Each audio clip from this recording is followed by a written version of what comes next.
a gente está falando um pouquinho sobre nós assumirmos a vida de Jesus em nós, sermos modelados pela vida de Jesus, termos o contorno da vida de Jesus na nossa história e na nossa vida. Na semana passada a gente falou um pouquinho sobre como que nós podemos ser moldados pelo amor de Jesus. Então, moldados pelo amor de Jesus. E hoje nós vamos falar um pouquinho sobre como que nós vamos ser moldados pelo ensino de Jesus na oração. Como é que a nossa vida vai assumir o contorno da vida de Jesus, tendo a prática da oração como um meio para que isso aconteça na nossa vida. E para a gente pensar um pouquinho sobre sermos moldados pela vida de oração, e tendo Jesus como exemplo disso, eu quero convidar você a abrir a sua Bíblia no Evangelho de Lucas, capítulo 18. Lucas, capítulo 18, nós vamos ler os versículos 1 a 8.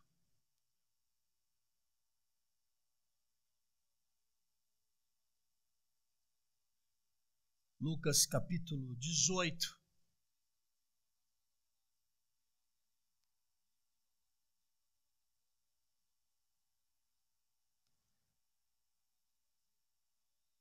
Versículos de 1 a 8.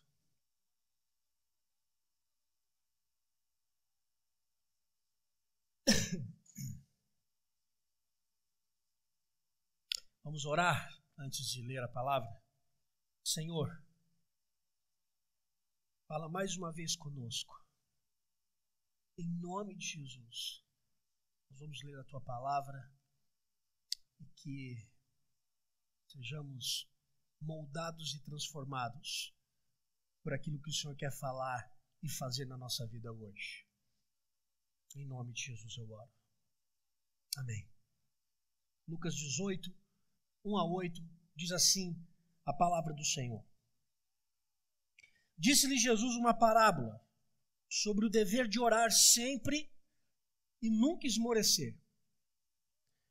Havia em certa cidade um juiz que não temia a Deus, nem respeitava homem algum. Havia também naquela mesma cidade uma viúva que vinha ter com ele, dizendo: julga minha causa contra o meu adversário. Ele por algum tempo não a quis atender, mas depois disse consigo: bem que eu não temo a Deus, nem respeito a homem algum, todavia, como essa viúva me importuna, julgarei a sua causa, para não suceder que por fim venha a molestar-me. Então disse o Senhor: considerai no que diz esse juiz iníquo. Não fará Deus justiça aos seus escolhidos, que a ele clamam dia e noite, embora pareça demorado em defendê-los? Digo-vos que depressa lhes fará justiça. Contudo, quando vier o Filho do Homem, achará porventura fé na terra? Falar de oração não é um assunto tão fácil quanto se parece. Porque não é simplesmente a gente chegar e falar desse hábito que deve ser contínuo na nossa vida. Não é simplesmente a gente chegar aqui e falar assim: vamos falar sobre esse negócio de orar. Fechar os olhos e, Senhor Jesus, Pai amado, em nome de Jesus, a gente te agradece porque Tu és bom, em nome de Jesus. Obrigado pela comida, obrigado pelo alimento, em nome de Jesus. Amém. Não é isso. Não pode ser isso. Não pode ser só isso. Porque quando a gente fala de oração, e eu estou dizendo que falar de oração não é um assunto tão simples, porque falar de oração não é um assunto objetivo de se falar. Quando a gente fala de oração, a gente está falando da intimidade pessoal de uma pessoa com Deus. E esse lugar de intimidade, chamado vida de oração, é um lugar onde muita gente guarda muita coisa. Quando a gente fala de oração, muita gente tem muitos sentimentos em relação a esse negócio de oração. Por exemplo, para muita gente o assunto de oração é a mesma coisa que falar sobre fracasso. Às vezes em que a gente tenta, sabe esse negócio? Amanhã é segunda-feira, o pastor falou sobre oração, vou botar na minha agenda. Todos os dias, às 7 da manhã, quando eu levanto, eu vou ter no mínimo 5 minutos, 10 minutos para orar. E chega segunda-feira, primeiro dia, ó, bacana. Chega terça, quando chega a quarta, a gente diz assim, Senhor, Tu és bom, a Tua misericórdia dura para sempre, de geração em geração. Então, hoje não vai dar, Senhor, estou cansado. Chega na quinta, nem o Senhor diz, né? E aí deixa para orar de novo no domingo. Então, para falar de oração, tem muita gente que se sente fracassado com a prática da oração. Então, não é tão simples quanto se parece falar. Para muitos, falar de oração é falar de culpa. De gente que carrega culpa por dizer para as pessoas, eu vou orar por você. A pessoa chega, já viu esse negócio? A pessoa chega para você e diz assim, fulano, ora por mim. Aí lá no fundo do seu coração você sabe que você não vai orar. Porque por alguma circunstância você fala, eu estou tão corrido, eu não estou nem orando por mim direito, vou orar pela pessoa. Já viu esse negócio? Já sentiu isso? Aí a pessoa diz, ore por mim. Como naquela expectativa também de que a sua oração fosse mais santa ou mais ouvida do que a outra, do que a pessoa que está pedindo. E aí você diz assim, tá bom mesmo, vou orar por você. Mas foi embora o negócio. E tem para muita gente, quando fala de oração, é falar de culpa que carrega, porque assumiu o compromisso de orar por alguém e é totalmente negligente com esse negócio. Para falar também de oração, a gente também pode falar sobre peso. Porque tem muita gente que, para manter a vida de oração em dia, lida com o assunto da oração como se fosse um peso, um fardo. Eu tenho que orar. Eu tenho que orar, porque se eu não orar, Deus vai mandar um raio na minha cabeça. Eu tenho que orar.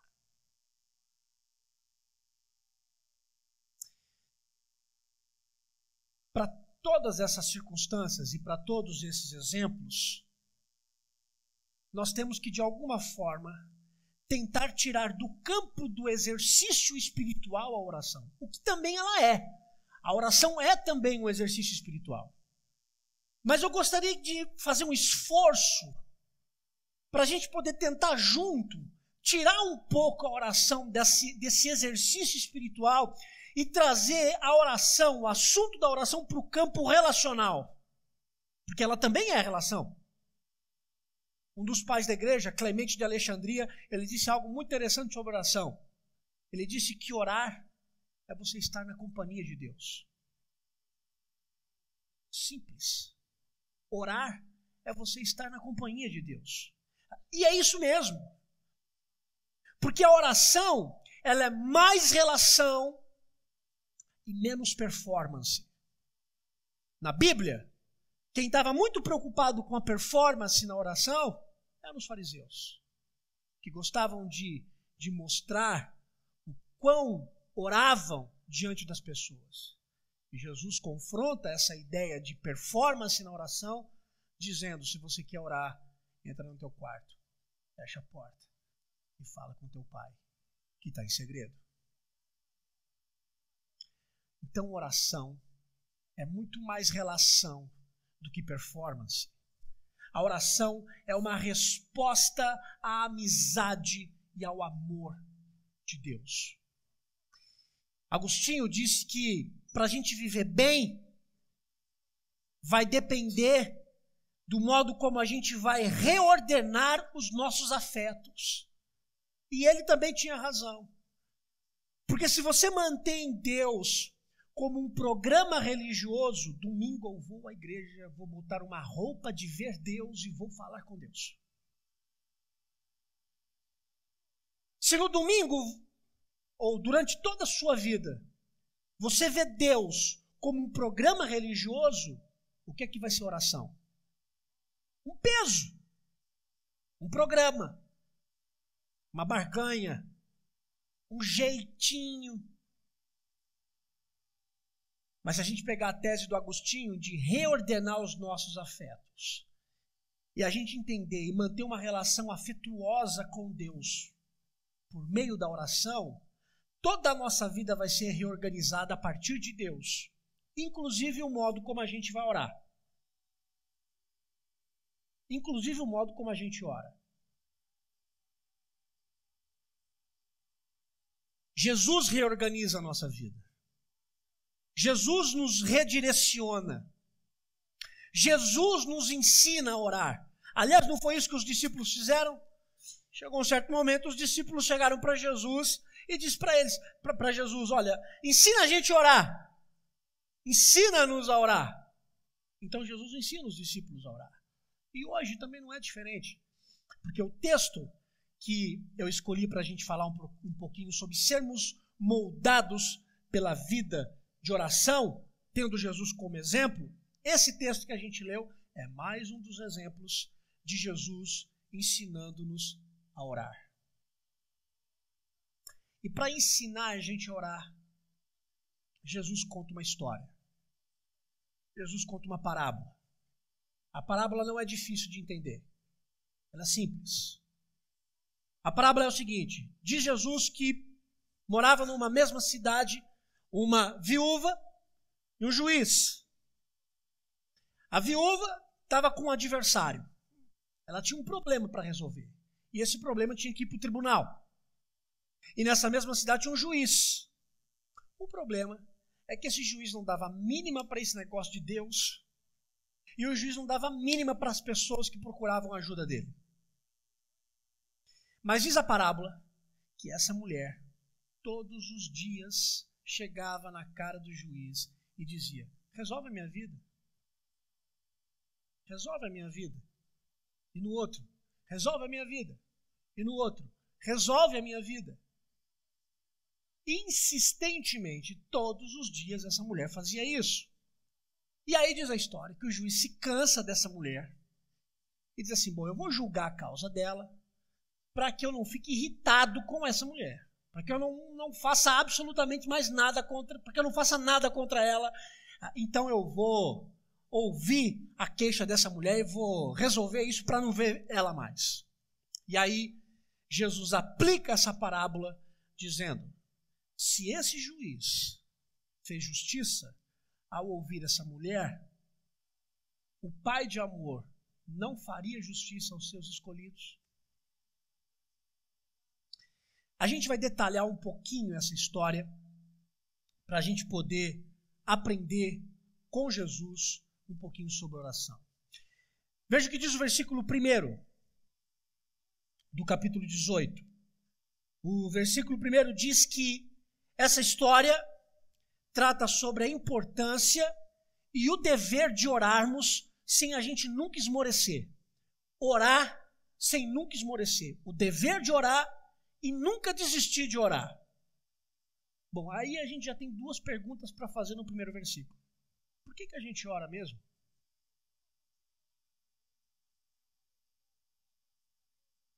Por que a gente ora? E o mais piedoso vai dizer: porque Deus pediu? Porque Jesus ensina? Por que a gente ora? Parece uma pergunta óbvia, né? Com uma resposta óbvia. Nós oramos porque orar me coloca na presença de Deus. E a presença de Deus me humaniza. Quando eu oro, eu busco a face de Deus. E quando eu busco a face de Deus, eu me torno o humano que Deus projetou que eu fosse.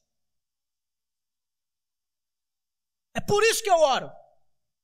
Porque todas as vezes que eu deixo de orar e todas as vezes que eu negligencio a minha relação com Deus, eu me desumanizo. Eu me torno rebelde. Eu me torno Caim.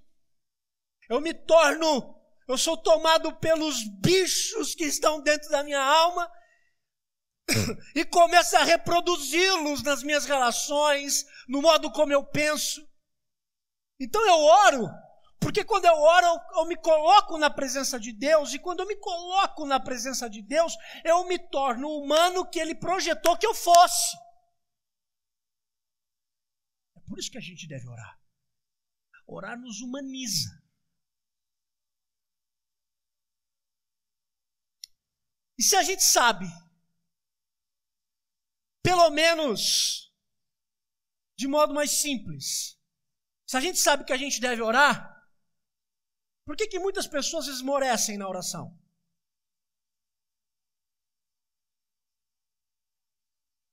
Se a gente sabe que a gente tem que orar, e que a oração nos torna não mais humanos, mas nos torna os humanos segundo a imagem e a semelhança de Deus na pessoa de Cristo, se a gente sabe que a gente precisa orar, por que a gente esmorece? Por que a gente desiste de orar? Bom, aí a gente também tem muitas respostas. Uma delas, a gente deixa de orar porque falta intimidade. A gente não alimenta intimidade com Deus. As nossas orações se resumem a vir no culto e alguém orar em nome de Jesus, e eu digo amém e participo de tabela da oração de alguém.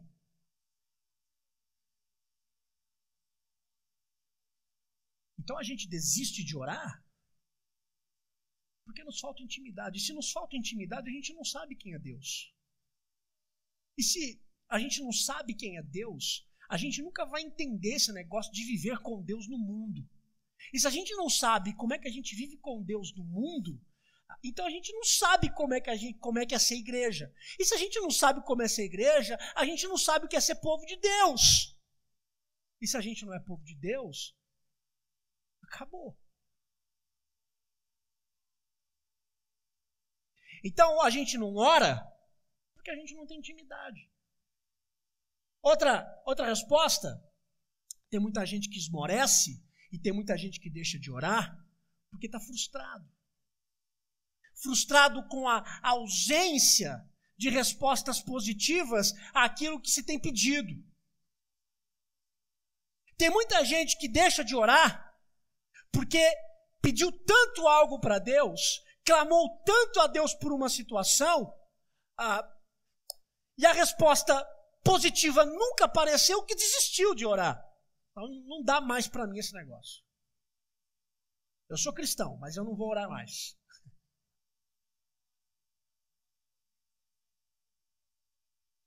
Tem muita gente que deixa de orar porque está desanimado por conta das dificuldades constantes que se tem na vida.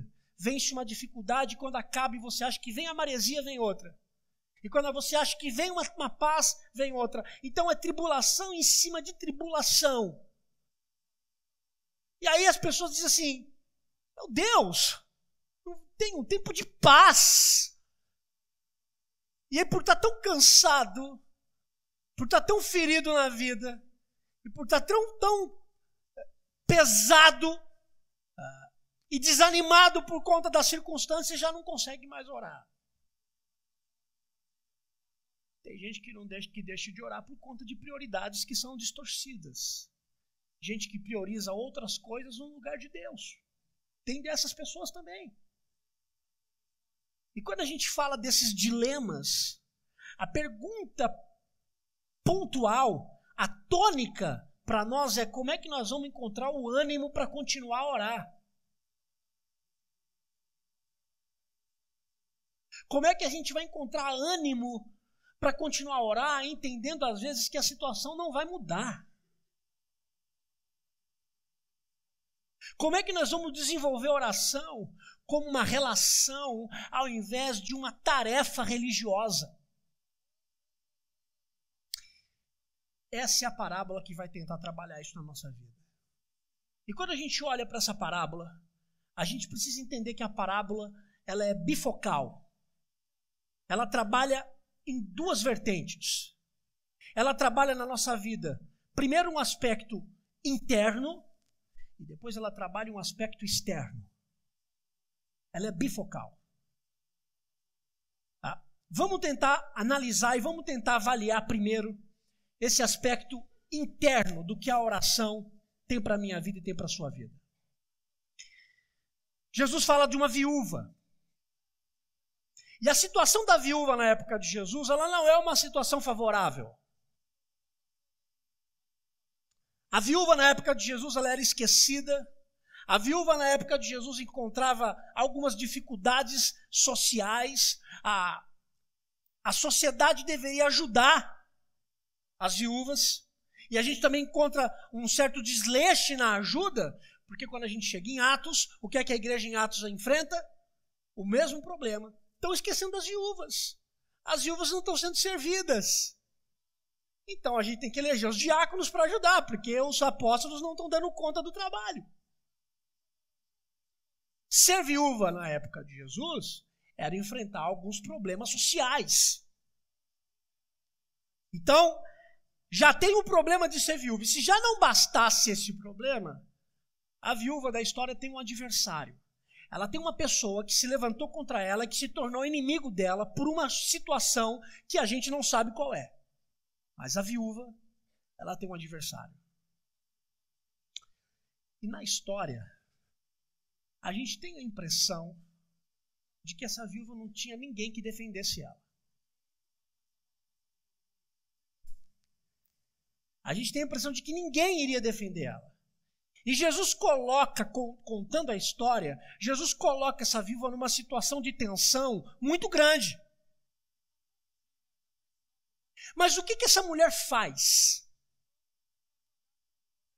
Sabe o que ela faz? Ela sai de si. Como assim, pastor? Ela sai de si. Porque ela sai de uma possível postura de vitimização. E ela sai de uma possível postura até de retaliação ao seu adversário, de vingança. O que ela faz?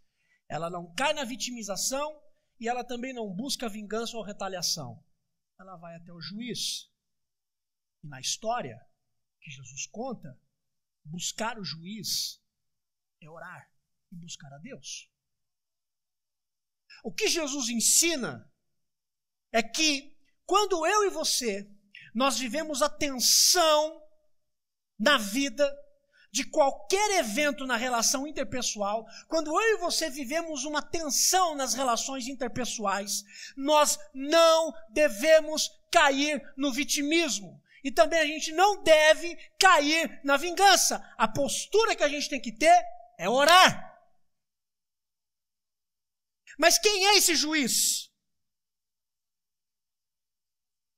Quem é esse juiz que essa mulher procurou? E é interessante, né? Porque cair no vitimismo é a coisa mais fácil que tem. Quando alguém se levanta contra nós e a gente tem a impressão de que a gente não consegue ninguém para nos defender. Porque me feriram. Porque eu estou só. Eu não tenho ninguém na igreja que me ajude. Ou você vai para o outro extremo. Se levantou contra mim, vou me levantar contra ele. Se levantou contra mim, vou me levantar contra ela e vou feri-la, porque agora eu sou adversário. É guerra, então guerra vai ter.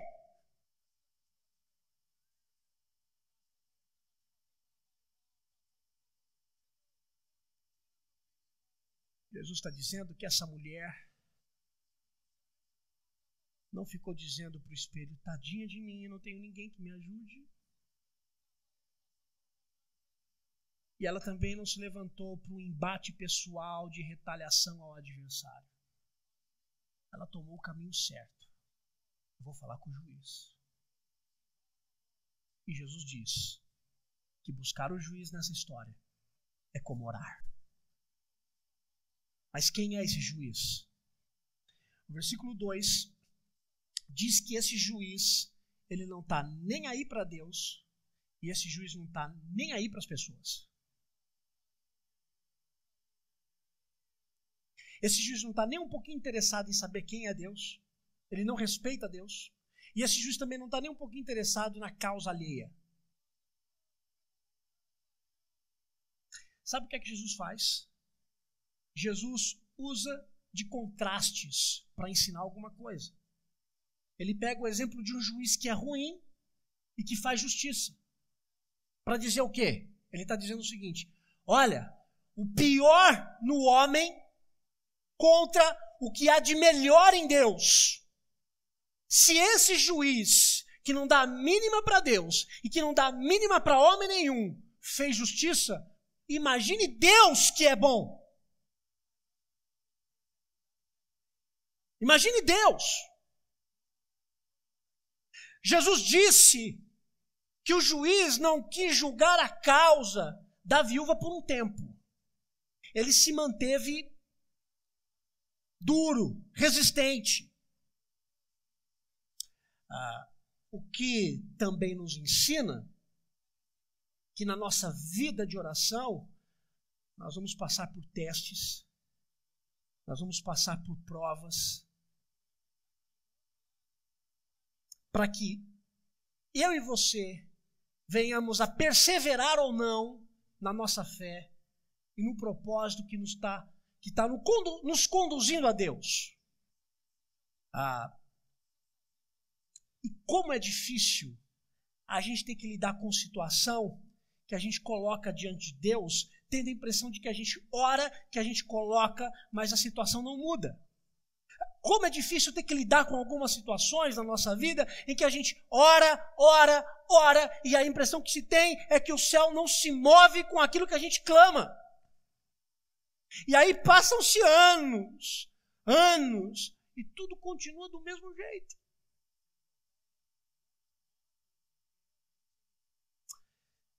Na parábola, Jesus não esconde o fato da demora. Ele não diz que você vai pedir e ó, não. O juiz pode demorar em olhar para a sua causa. Ele não esconde, ele não omite isso. Mas ele também não exclui que as coisas podem mudar nas nossas vidas se eu e você formos persistentes. Ele também não omite isso. Na história, o que acontece?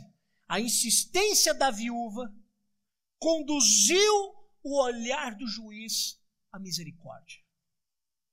Ela insistiu tanto com ele, que de tanto insistir, esse juiz olhou para a causa dela com misericórdia. Ela sempre voltava com o mesmo pedido.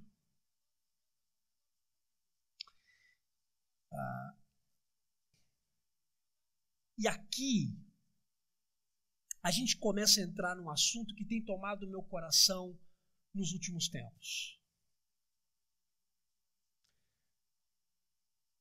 A nossa teologia, ela diz que a nossa oração não muda a Deus. A nossa teologia diz que quando a gente ora, a gente não muda a Deus.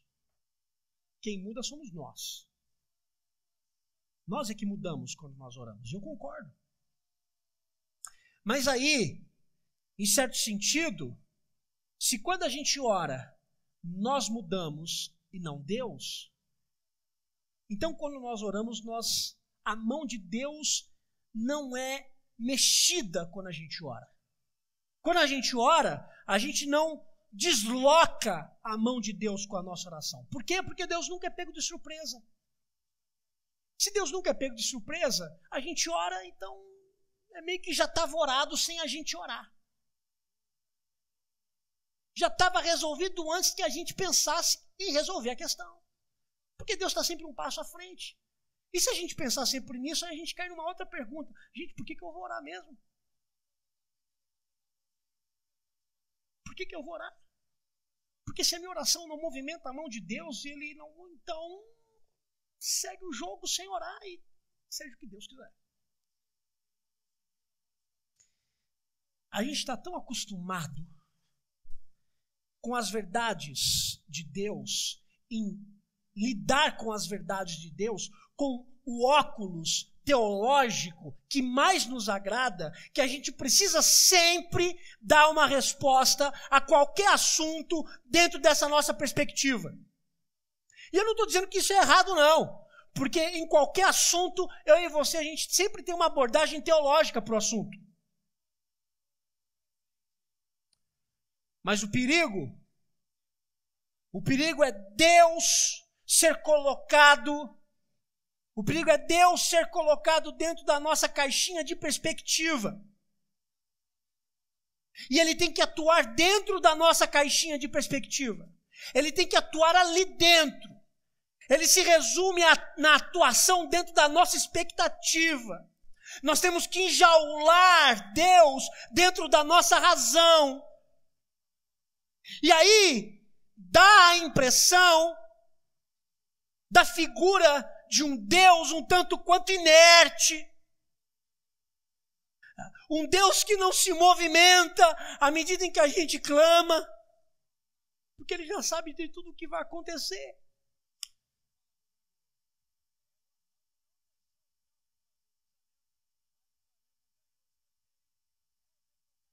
Mas quando eu leio esse texto, e eu vejo a insistência dessa mulher, e ver que essa história não foi contada da boca de qualquer pessoa, mas foi contada da boca de Jesus, eu acabo sendo conduzido ao mistério de que sim, Deus pode mover a sua mão quando eu e você oramos. E isso não exclui a soberania de Deus.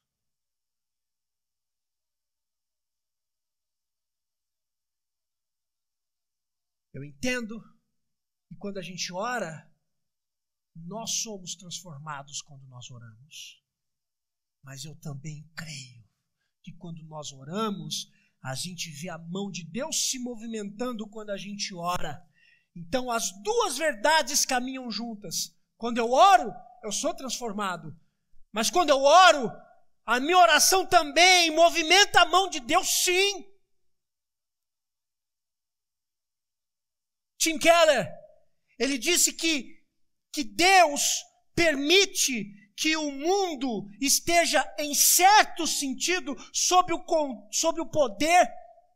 controle do poder da oração. Em resumo, Tim Keller diz o seguinte: olha, na soberania de Deus, Deus permite que o mundo esteja ou receba as influências do poder da oração de um homem e de uma mulher de Deus. Faz parte do desígnio de Deus permitir que o mundo seja suscetível à minha e à sua oração. E é desse modo que a oração é poderosa. É desse modo que a oração ela se torna eficaz.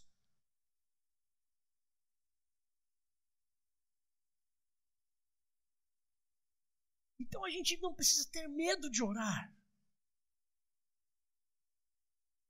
Chega uma pessoa para mim. Chega uma criança para mim. Está com uma doença grave. O pai chega desesperado e diz: pastor, ore pelo meu filho.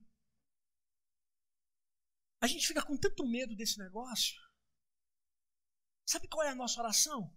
Senhor, faz a tua vontade. Eu vou pedir pela cura, mas faz a tua vontade. Ele vai fazer. Sempre. Você não precisa nem pedir.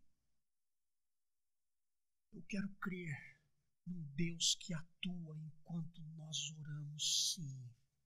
E se chegar um pai para mim com uma criança doente, eu vou pedir: Senhor, cura esta criança em nome de Jesus.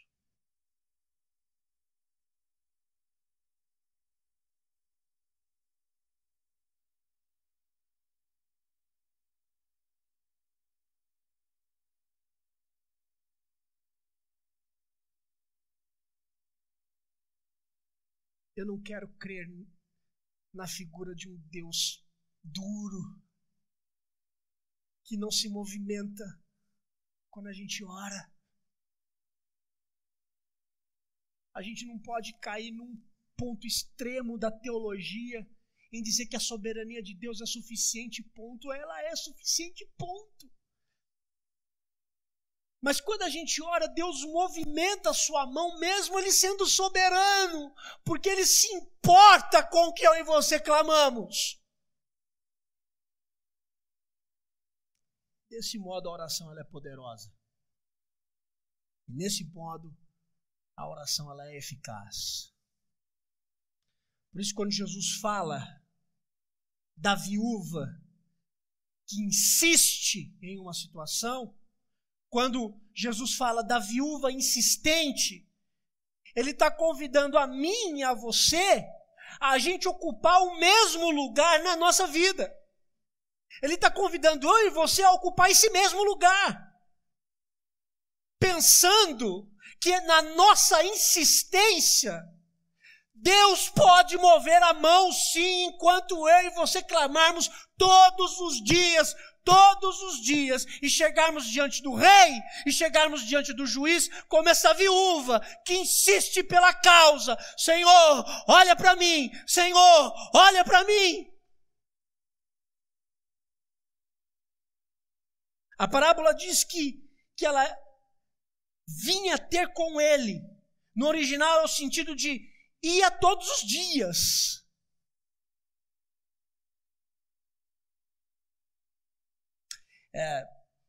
É como se enchesse a taça na presença de Deus. É como se a nossa oração enchesse o copo diante de Deus. Então o copo está aqui.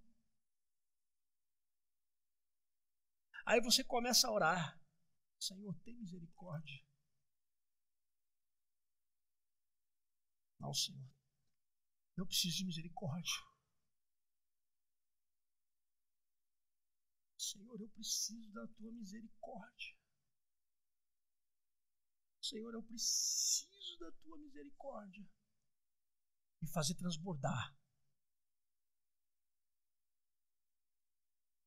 E fazer transbordar o copo diante do rei. E quando o copo transbordar, a mão do Senhor se estenderá sobre nós.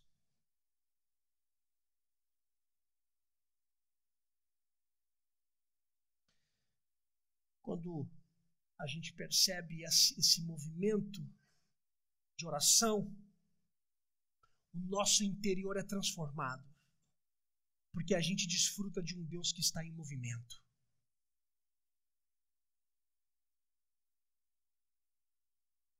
A gente desfruta de um Deus que está em movimento.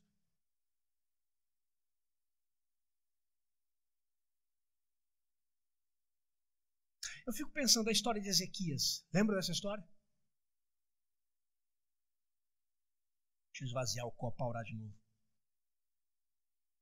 Lembra da história do rei Ezequias? O Senhor manda o profeta a ele e diz assim: rei, arruma a casa, arruma a moça, e você vai partir. A viagem é curta, irmão, mas você vai partir. O que é que o rei faz? Deita, vira para a parede e faz o quê? Ele clama a Deus. O que é que Deus faz? Lhe dá mais 15 anos. Vamos fazer algumas perguntas. A primeira pergunta: se o rei Ezequias não ora, ele ia morrer? Mas Deus já não sabia que ele ia dar 15 anos de vida para ele? Deus não sabia que ia dar 15 anos? Deus já não tinha essa carta na manga? Eu vou dar 15 anos para ele. Eu sabia. Mas e se ele não ora? Se ele não ora, ele ia morrer, sabe por quê? Porque o profeta foi em nome de Deus falar. Se o Ezequias não ora e não morre, quem paga o pato é Deus. E falou que ia morrer e não morreu. Deus é mentiroso. Eu quero crer que Deus pode sim mover histórias e reverter histórias quando eu e você oramos em nome de Jesus.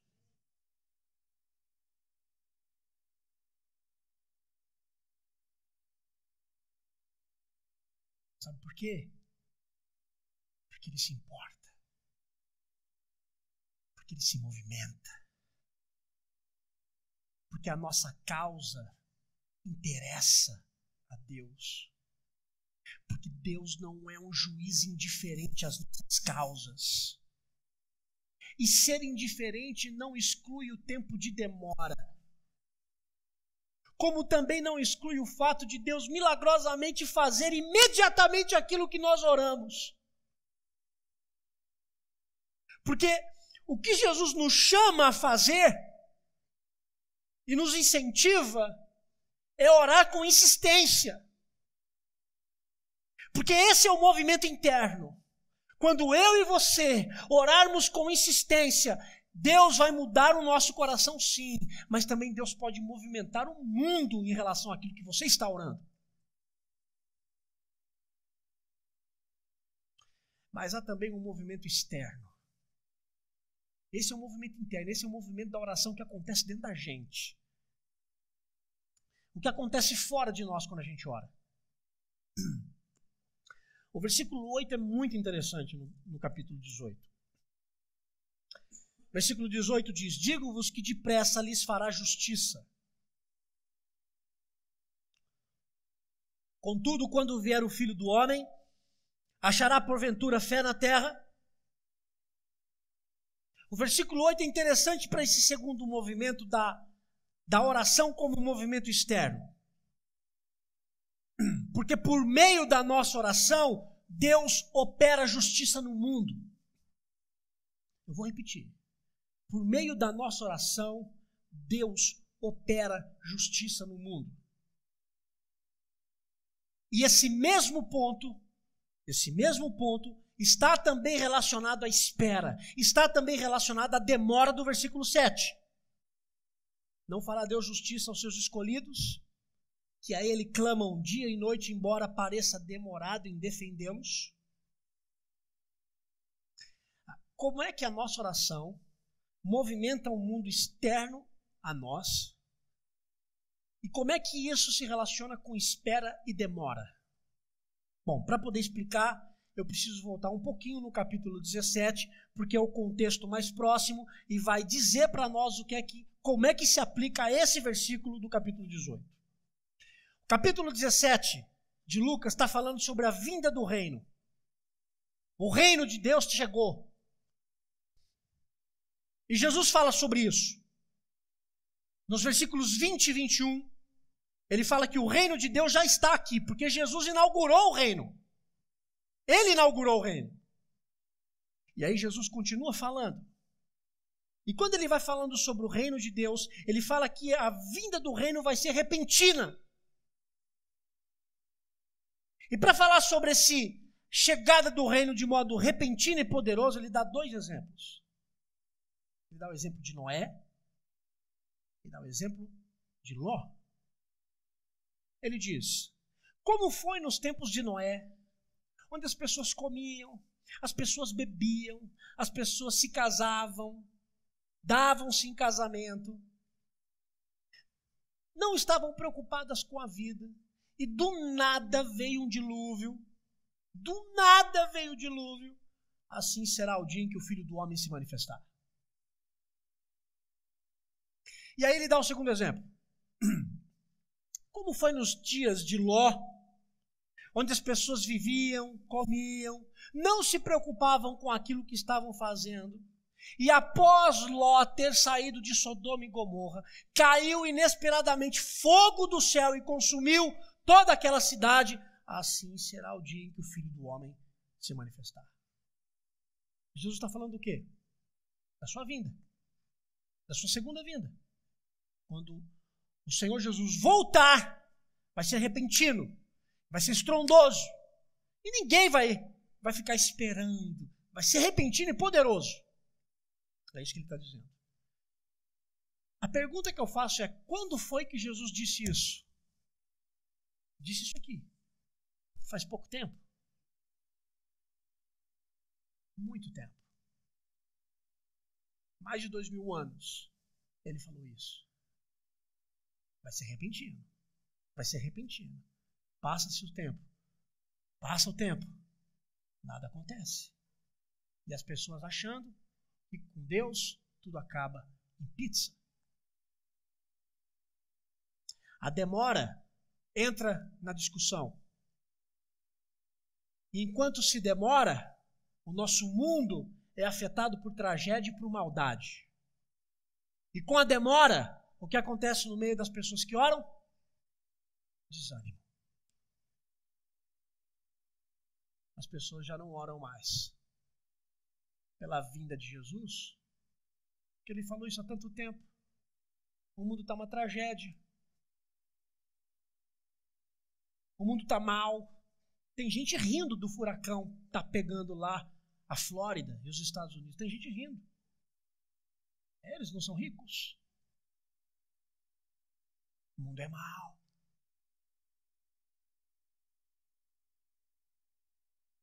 É nesse contexto que se aplica o versículo 8 de Lucas, capítulo 18. É no meio de tanta injustiça, e é no meio de tanta exclusão, é no meio de tanta maldade no mundo, que eu e você, a gente deve continuar a orar, mesmo que a volta de Cristo demore. Orar e não desanimar. Orar para que a justiça de Deus se manifeste. Versículo 8. Digo-vos que depressa lhes fará justiça. Justiça. Não é isso que você quer?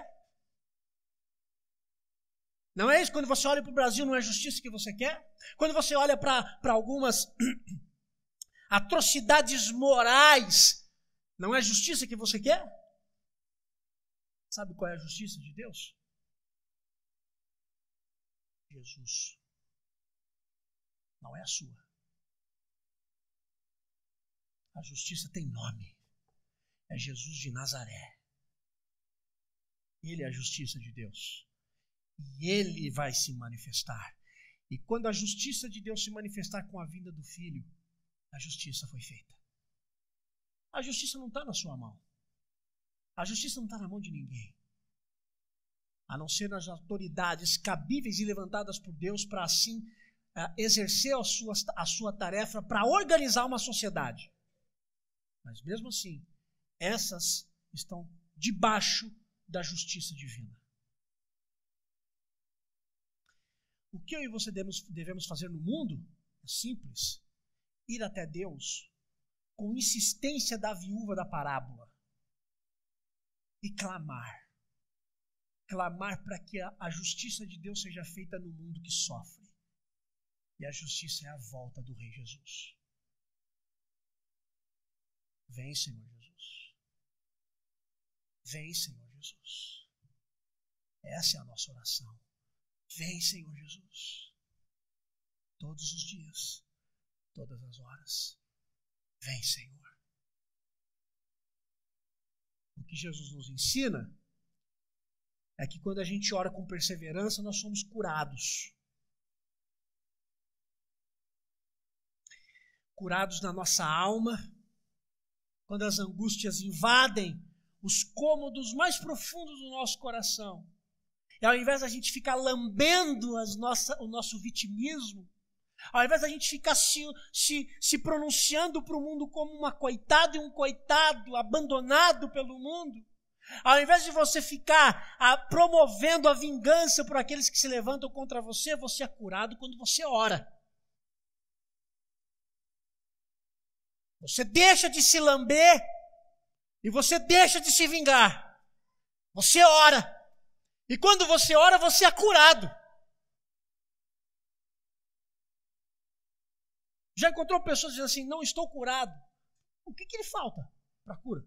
Porque o Senhor promete cura. Tempo, me desculpe, o tempo não cura ninguém. Se o tempo curasse alguém, quando o Ronaldinho Fenômeno machucou o joelho, deixa o tempo cura. Ele precisou do quê? Tratamento. Quando um atleta machuca, dependendo do trauma, não é tempo que vai curá-lo, é tratamento. Médico, remédio, intervenção médica. É assim. Está ferida? Porque alguma irmã falou de você? Está ferido? por alguma situação inesperada, para de lamber o seu vitimismo. Não se vingue. Ore. Você vai ser curado. E não apenas você, mas aquilo que você orar, em nome de Jesus, com concordância também de irmãos, Deus moverá a mão. Mas o nosso mundo externo também acaba recebendo as influências daquilo que a gente ora. E nós também somos curados nesse sentido. Curados por saber que a justiça de Deus se manifesta no mundo quando eu e você oramos. Essa cura, ela acontece no âmbito da persistência, à medida que a gente espera. Você está orando por uma situação, está esperando há muito tempo? Continue a orar. Pastor, mas está demorando demais. Continue a orar. Pastor, como é que isso acontece? Eu não sei. Eu creio na palavra dele. Pastor, mas ele vai fazer? Não sei, nós vamos pedir para fazer, vamos orar. Mas vai demorar? Pode demorar mais. Mas pode não demorar. Pastor, como é que funciona esse negócio? A gente ora e Deus responde? Eu não sei. Porque eu falo também do que eu vivo. Ou você acha que algumas coisas que eu oro são tão simples para mim? Coisas rápidas para se resolver?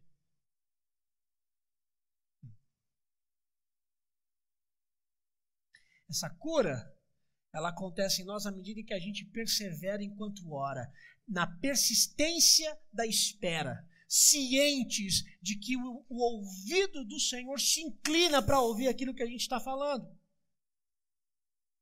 E que a gente ainda não sabendo como isso acontece, a nossa oração move a mão de Deus, seja no interior do nosso coração, ou seja no contexto externo que compõe a nossa vida. Se você sair daqui hoje, entendendo que quando você ora, Deus movimenta a mão dele, isso é um impulso para a gente sair daqui orando e sem parar de orar. Eu quero convidar você a ter experiências profundas com Deus, na relação com Ele, e orar, orar, orar, e não parar de orar. E as coisas não mudam, e orar, e as coisas mudaram, e orar. Que Deus faça isso em nós, e que saiamos daqui como essa viúva que importuna o juiz. Que o copo diante do nosso Deus seja transbordado pelas nossas orações diárias, clamando por misericórdia, misericórdia, misericórdia. Vamos ficar em pé e vamos orar.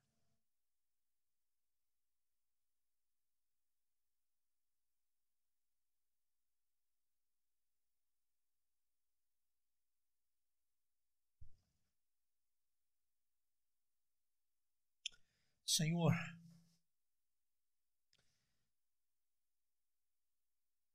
a gente quer crer. E quando a gente ora, o Senhor movimenta a tua mão. E nessa noite eu gostaria muito de orar em favor daqueles que estão incrédulos, daqueles que estão se vitimizando, daqueles que estão se vingando. Eu oro para que esses possam orar e serem curados. Eu oro por aqueles que estão orando há muito tempo e estão desanimados porque oram e não veem a resposta positiva daquilo que estão orando. É claro, Senhor, a gente sempre quer positivo. Mas o negativo é uma resposta. O problema, Senhor, é quando a gente ora e a gente não vê resposta nenhuma, aparente. E eu peço por aqueles que estão aqui orando há muito tempo e que estão esmorecendo agora, eu oro em nome de Jesus para que eles possam sair daqui com essa postura como a dessa viúva nessa parábola. Não esmorecerem e orar sempre. Eu oro, Senhor, para que o Senhor visite o teu povo nessa noite com a unção do teu Santo Espírito, nos capacitando e nos ensinando a orar, impulsionando o nosso coração a buscar a tua face todos os dias e a não desistirmos. Nós queremos crer, sim, Deus, que quando nós orarmos, o Senhor movimentará a tua mão. Cura o teu povo, Senhor, e ouve a nossa oração, ouve o nosso clamor. Sara o nosso coração, mas sara também o nosso mundo, com a justiça de Deus, Jesus, o Filho de Deus. E leva-nos para a intimidade do Senhor. Leva-nos para a intimidade do teu coração, Senhor. Leva-nos para onde a gente nunca foi. Leva-nos. Em nome de Jesus. Que a graça do Senhor Jesus, o amor de Deus o Pai, a comunhão e a consolação do Santo Espírito esteja sobre você, levando você a orar e a ver Deus em movimento, e a ver Deus se movimentar para abençoar e para cuidar de você, te dando paz, hoje e para sempre. Amém. Deus abençoe muito a sua vida. Em nome de Jesus.